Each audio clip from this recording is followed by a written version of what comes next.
Okay, so you know how everyone's always saying like, oh, critical thinking skills are like so important these days. Right, like it's the magic bullet for, well, pretty much everything. Totally. But it's like one of those things that's easier said than done. Like, how do we actually help kids develop those Well, skills? that's what's so cool about this podcast you sent over, developing critical thinking skills in children. Yeah, it's called. It's got some really interesting ideas. Yeah, so we're going to do like a deep dive into it. See what we can, pull out, what we can apply. Exactly. Like, why is this so important? What can we, as like parents, educators, or just, caring adults, what can we do to actually foster those critical thinking muscles in kids? Yeah, that's the big question, right? Right. I mean, we all want kids to be able to, like, think for themselves, not just parrot back what they hear or, follow the crowd. Absolutely. So the podcast really digs into the why first. And they make this really compelling case for how critical thinking skills are like this superpower, especially in today's world. Oh, totally. I mean, think about it. Kids are just bombarded with information from, like, everywhere. Oh, my yeah. Social media, advertising, the internet, even, sometimes from us grown-ups. It's nonstop. But it's not always reliable. Right. Exactly. Yeah. That's why it's so important for kids to be able to step back and think critically about what they're seeing and hearing, to be able to, like, sift through all the noise and figure out what's true, what's biased, what's just plain, BS. Yeah, exactly. It's like giving them that built-in BS detector.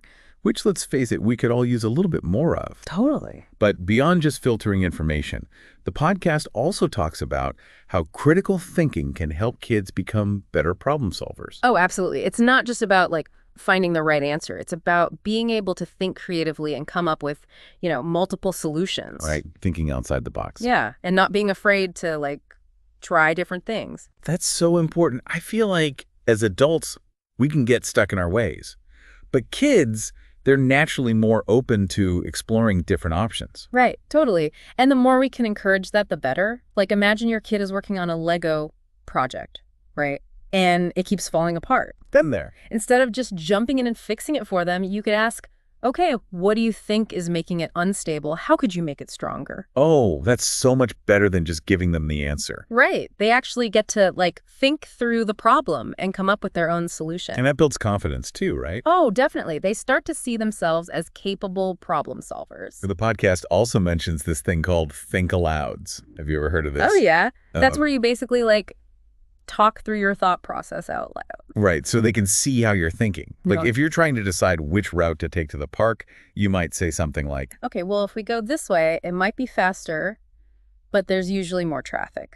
or we could go this other way, which is longer, but it's usually a more scenic route. Exactly. And then you can involve them in the decision-making process, too. Like, what do you think? Which way should we go? That's cool. So they can see that, even adults don't always have the answer right away. We have to think things through and weigh different options. Right. And sometimes there's not even one right answer. It's about making the best decision based on the information you have. Totally. The podcast also emphasizes the power of open-ended questions. Oh, yeah. That's huge. It's such a simple thing, but it can really make a difference. Like, instead of asking your kid, did you have fun at school today? Which is usually met with a yes or no, right? Exactly. You could ask, what was the most interesting thing you learned today? Or tell me about something that made you laugh today. Right.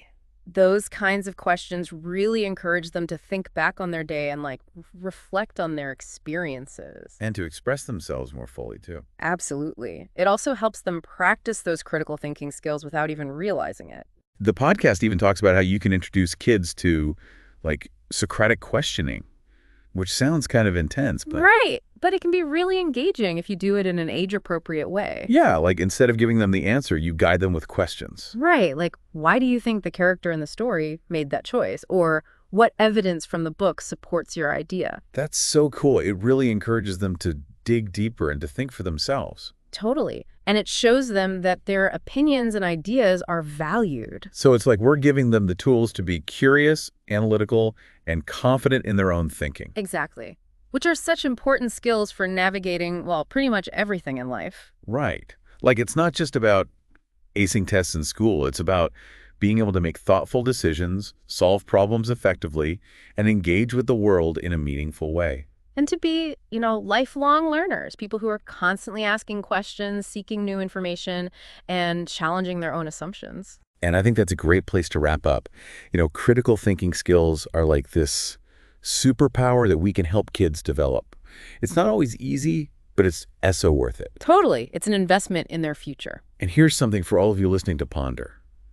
Where is the line between fostering healthy skepticism and, maybe undermining authority a little too much? It's something to think about. Thanks for joining us for this deep dive. It's been fun.